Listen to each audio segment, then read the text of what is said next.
Thank you, Neil. So happy to be the keynote speaker for this very outstanding session and great panels. So I wonder how I can articulate this keynote speech, because it's a very complex topic, social justice and climate change. We spoke a lot about environment from the starting this morning, but there are also some other considerations we need to take into account. And for a pharma company, but also the Foundation S, which is a philanthropic arm of the pharma of Sanofi, we have changed a little bit our approach a few months ago in order to embrace more globally the environmental and social topic. Just to start with few figures I already mentioned this morning, but not all. So 2.5 billion people have no access to quality medicine and quality care. And some of them have no access to medicine and care at all, because of the system is not enough, because they have no money, because they are so far from everything, everywhere, that they have no access. I said this morning that one of my Brazilian colleagues told me that they visited in Amazonia a community where young children 10 years old have never met a doctor. So 35 million people are dying every year of what we call non-communicable disease, meaning diabetes, cardiovascular conditions. And we know that most of them, around 30 million, are living in low and middle income countries. And they have no access. We know last week I was in Senegal for Foundation S, because we have set up a lot of programs on climate and resilience of health for vulnerable population. And so I've been told that every year in Senegal, 800 children are developing a cancer. Only 200 of them have access to an oncology clinics, meaning that the others will die because of cancer. And we have solutions. So it's not, for a pharma company, we feel that we have a key role to play. In addition of that, the healthcare system in some countries are collapsing. And so we hear a lot about that. And it's not just only in low-middle income countries, it's a high-income countries as well. Climate has a huge impact on health as well. I mentioned that this morning. And so we know that the water scarcity, lack of food, or some resource scarcity lead to increase wrong conditions in order for the health of population and healthcare system. More than that, there are more and more inequalities and more discrepancies in access to essential services. There are some social and societal conditions that are rising so much: increase of poverty, increase of racism, increase of discrimination, more and more conflict that are leading also to climate migration or conflict migration as well. There is also something that we are mostly where we are a little bit lost, but so we do not consider enough. And so I think that, as Gabriela spoke about that, it's about innovation. The speed of innovation, it's going so much fast, including for AI. What are the impact on the population? What is impact on the environment? What is impact on human rights? And so I will speak about that later. But it's not just about AI, it's innovation on the whole. Innovation are very good for the population and for humanity, yes, but in certain conditions. We need to pay attention to that. Misinformation is a big risk as well, huge risk, and particularly in healthcare. Anti-vax. And we heard so much during COVID, and I know in Brazil, because I met some very influential people on respiratory disease, explained me that in Brazil there are so much misinformation regarding COVID, but not only, on health on the whole. And so COVID has increased all these gaps, the wars, unfortunately, lack of energy, or the war of energy, the war of critical material. And to finish, but so the list could be long, lack of funding, less and less funding. And so we heard a lot in some geopolitical aspect that there are a cut in funding because it's political or because there's no more money. And so we know that around 14 million people will die every year because lack of funding. It's absolutely huge. So we can see it is huge challenge. We can't face all, but in sustainability, we used to think access to care, climate, diversity, inclusion, innovation. And so globally, all are completely mixed. And we need to think a little bit differently. Instead of thinking siloed, we need to think more holistic approach for vulnerable population. And so this is what we are doing at Sanofi and Foundation S. The purpose, when we are looking at vulnerable communities, having not access, what is the impact of access to care because of the climate? What are the diseases they will face? But also transportation of products. What does that mean in terms of environmental topic? And what does that mean in terms of discrimination?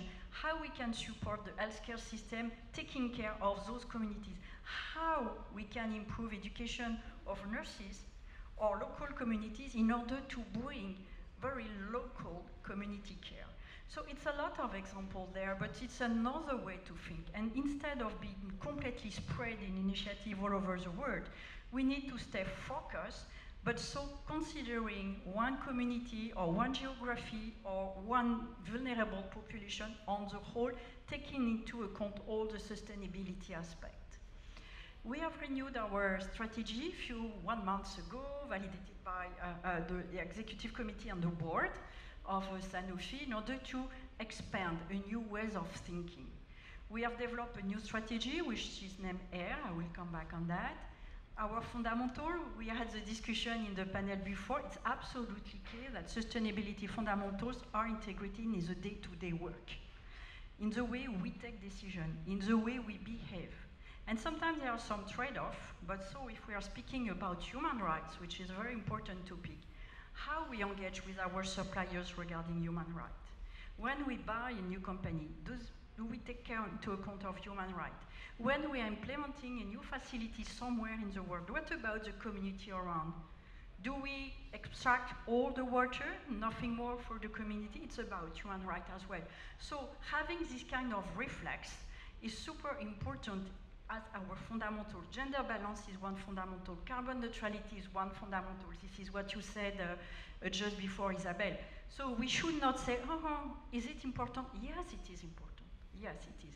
So we need to work on that. And so we are working with the different functions. And so with procurement, with marketing, with communication, it's not so easy because we need to find the right ambassador in order to decline and so to adopt what we want this function to adapt. We are working with the business, we are working with countries, we had a conversation this morning, and this is what we are starting to do 3 years ago, and so now it works pretty well. Procurement is now quite autonomous. They do not need ourselves anymore. They are autonomous in order to manage, and they come back to us if they face a big issue. We have also other topics in R&D, for example, to design the products differently in order to include environmental consideration and eco-design at the early stage. And so now it becomes quite normal, still not completely, because there are a lot of education to make. We have to develop frameworks and tools, but now it's coming. This morning I mentioned the impact of environment on the health of population. So at Sanofi, 75% of our products in the pipeline are targeting disease worsened by air quality and climate change. Respiratory disease, cardiovascular, dermatology, and so on. So we need also to fuel with data. And so to fuel with data, we need to fuel academics, we need to fuel scientific, but so we need to get this data. This is where we need to work in coalition in order to get all those information, in order to fuel and to make R&D more comfortable, in order to integrate those data and to work also with medical people. It's new. It's completely new, so it's a big check, but so this is what we have started to engage. Having said that, it's a theory we have started, but we need also to educate our employees, and so this was part of the conversation before, skills leverage. So we have different levels of engagement, we have awareness, what sustainability means, and why it's important. It's not just something, as said, a cherry on the cake, or a nice to have. It's a must to have. It's business value creation. It's value creation for society and environment. This is where it is important, and we want everyone fully understanding those concepts. the executive committee on the board fully aligned. Now we have to engage all Sanofians in that way. Upskilling is a very complicated topic as well, so we need to engage with Sanofi University, with people and culture, and so to engage all employees. So we have basics of sustainability, but also we have professional sustainability. Some people in procurement, in HR, in ethics and business integrity, in other functions need to be fully comfortable to address those fundamentals. Once again, I used to say one day maybe sustainability team won't exist anymore because they are fully integrated in the business. But we want to still be the North Star of the company, and so to check what is coming, what are the trends. And this is what we are doing with the AIR strategy, A-I-R, A for access to care, not access to medicine, and so we are developing data, as mentioned before, in order to understand the link between the environment and the air quality. So we engage a very interesting study in France and so now in other countries, making a correlation between the weather condition, between the disease, and between the social behaviors of people, and level of poverty, and gender, and so on. So it's very important, and so having those data help also, including in cities particularly, to manage their city in a different way, so it's helping for urban planification. And so last week we launched with the city of Rio what we call the healthier city with resilient cities. This is exactly this topic. To better understand what are the population facing in the cities in order to build the city in a way that we can bring more prevention and health promotion in those cities. So the A, access to care, is about data, but also we know that vulnerable population, and particularly women and children, are mostly affected by the effect of climate change. We know that we have solutions because we have skills within the company. I don't speak about products. And so we need to educate those populations to protect themselves, to protect when the temperature is rising, to protect them when the air quality is becoming quite wrong, but also to educate the healthcare professionals because they don't know at all what will happen if the temperature is rising. They just know that in the hospital there will be more patients, that the hospital might slow down in the workload because they have no more energy, for example, because of disruption. And so we need to educate all the healthcare system. Mentioned this morning that healthcare system is 5% of CO2 emission. We need to transform the delivery of care in order to integrate the effect of environment on health and on healthcare resilience. What does that mean? We need to design products that can help to reduce the environmental burden of the healthcare system. Just an example, results coming last Friday, so it's super teasing because it's very new. We know that early vaccination for babies in Brazil with 6 vaccines in one shot can decrease by 64% CO2 emission for babies' vaccination. That also helps the healthcare system having less babies or infants hospitalized, less families in trouble, so less absenteeism, so there are also social and societal impact. This is what we want to change. There is an urgency in order to transform the delivery of care. Going to the doctor or the pharmacist is no more a mandatory. We can care at home. We can care with more prevention, less patients. So this is what we are doing at Sanofi. We are working so on the resilience. This is the R of air, and the I is about environmental impact, but I already spoke about that. How we can design our products differently in order to make them less impacting the environment, but also during the manufacturing phase, raw material, but also during the usage phase. So this is what, in few words, what we are doing at Sanofi. And so what we have done is our foundation is to complement those actions, not business-oriented, but just the last mile. So we have very nice initiative on Child Matters, which is important. I mentioned also the Senegal with the children of oncology. We open house for parents of people, of children suffering of cancer, coming to Dakar for care and cure, but it's so far, sometimes they go back home and don't come back to the hospital.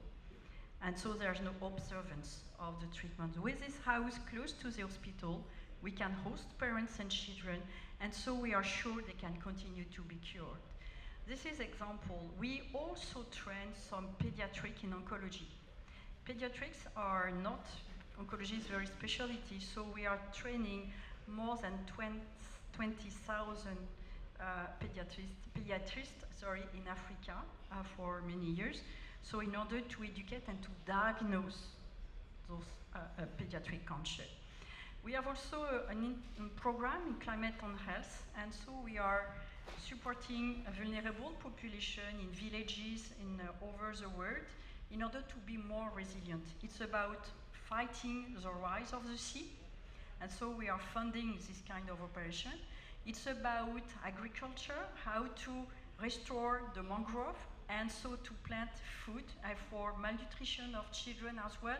So it's an holistic approach, once again, not just thinking about care, but about population, vulnerable population, about diversity, about inclusion. So I won't detail too much, but so having this kind of very holistic approach, not thinking by silo the different sustainability topic or the different SDG, but making this combination, changing the culture within the company, leveraging, upskilling the right people because they need new competencies in order to tackle those topics are absolutely key.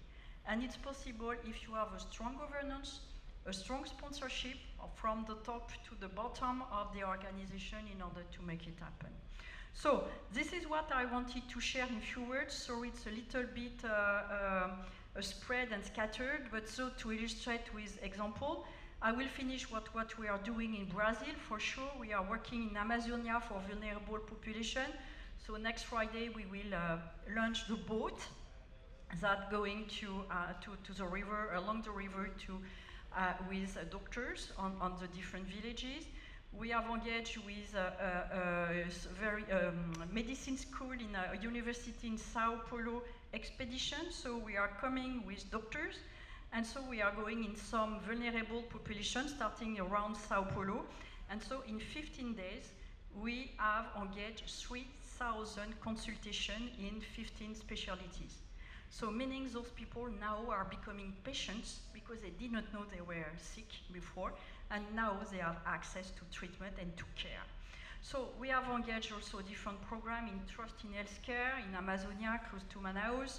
We have a lot of initiatives there. I won't detail too much, but so we are making some tech transfer as well for the sovereignty of Brazil in terms of vaccination particularly. This is part also of how we can engage more the population and so to make at scale in terms of access to care. So here, this is what we are doing, and so we are engaged on the different SDG, and so working a lot with the Global Compact and Pacte Mondial France, in order to make it happen, engaging our suppliers, engaging some communities, NGOs as well, in order to reach the same objective and collective. We spoke this morning about the importance of coalition or cooperation, which is absolutely key. We can't make it alone. We can decide in our company, in our foundation, but we can't achieve alone. I must say that one day when I took this position 5 years ago, my CEO told me, Sandrine, we will save the world. I said, okay, Paul, I'm super fine with that, super happy, but may I call my friends? Because we can't make it alone. And this is the power of the coalition to make it happen. So, Pacte Mondial is there for this part as well. So more in UN Global Compact, and so educating on human rights, on living wage, on gender, on diversity, and so many topics, and gathering all the public and private sector in order, NGOs in order to make it happen. So this is the end of my keynote. Sorry if I was a little bit scattered, but so I think that we have a lot to do. The key message, de-siloed, holistic approach, strong governance, upskilling, ways of working are absolutely key in the company, and once again, coalition. but in a pragmatic way to deliver impact and outcome and not just make blah blah, as I used to say. Thank you very much for your attention.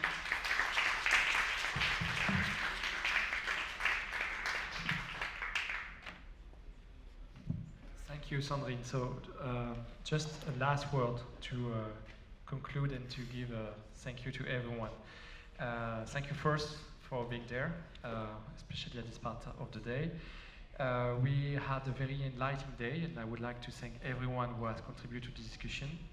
A special thank to the Concilier team, to Bibliomaison and the Chamber of Commerce France-Brazil for the support. A special thanks to the Group Michelin and Glauci for your help and all your team. Thank you so much, molto obrigado. You have been super helpful. And a special thanks to Maëlys and my team also, who helped me so much for this part. And also a big thanks to Eric Talon, the consul, for his kindness and support to organize this event. Throughout this event, we have reaffirmed that sustainability is core to businesses and cannot be implemented without onboarding different stakeholders and understanding local realities. It demands partnerships across borders and sectors between France and Brazil, between companies and communities, but also between public and private actors. The first panel reminded that global commitment can only be credible when they are effectively implemented in the local ground. No blah blah, would say Sandrine. I'm not so sure we can translate that in English. The second panel challenges us to think about the enabling condition for responsible business in a challenging global landscape. Different panelists reminded us that the regulation, while sometimes perceived as a constraint, can also be a catalyst, driving transparency, comparability, value, and trust. What connects this conversation is a shared conviction that businesses has both the responsibility and the capacity to drive transformation. As representative of the UN Global Compact, I would like to remind that our mission is to lead and support businesses to transformation.